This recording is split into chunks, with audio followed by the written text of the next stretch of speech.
ఉదయ బ్రహ్మస్వరూపం మధ్యాహ్నేతు మహేశ్వర సాయంకాలేతు స్వయం విష్ణు త్రయామూర్తి దివాకర.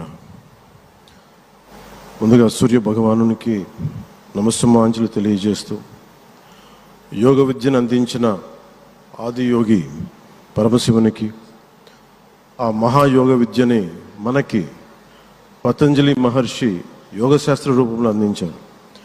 వారిరువురి పాదపద్మములకు నమస్కారాలు. మన యోగ విశిష్టతను, గొప్పదనాన్ని ఋగ్వేదంలో ఉన్న మహానుభావులు తెలియజేస్తే దానిని ప్రపంచవ్యాపితం చేసిన దార్శనికులు మాత్రం గౌరవ ప్రధానమంత్రి శ్రీ నరేంద్ర మోదీ గారు. భారతీయ సనాతన ధర్మం తాలూకు విశిష్టతను యోగా ద్వారా విశ్వవ్యాపితం చేసిన ఘనత ఆయన సొంతం.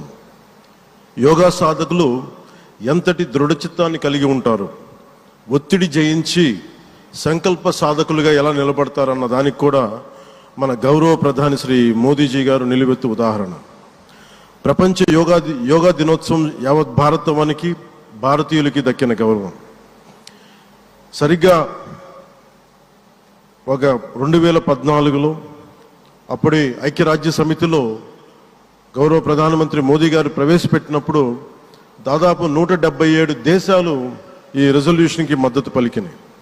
ఇంతమంది మద్దతుని కూడగట్టగలిగి ఈ రోజున మనకి 2015 నుంచి యోగా దినోత్సవం ప్రారంభమైంది.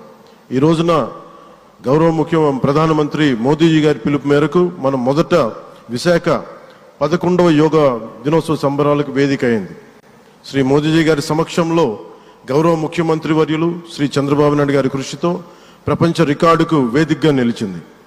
విశ్వనరులు మోదీజీ గారి పిలుపు మేరకు యోగా ఒక వన్ ఎర్త్ వన్ హెల్త్, ఈ ఆరోగ్యం థీమ్ని ఈ వేదిక నుంచి ప్రతి ఒక్కరూ ముందుకు తీసుకెళ్లాలని మనస్ఫూర్తిగా కోరుకుంటూ, ఇక్కడ ఆసీనులైన మీ అందరికీ ఇక్కడికి వచ్చేసిన ప్రతి ఒక్కరికి కూడా పేరు పేరున నా హృదయపూర్వక వందనాలు, నమస్కారాలు.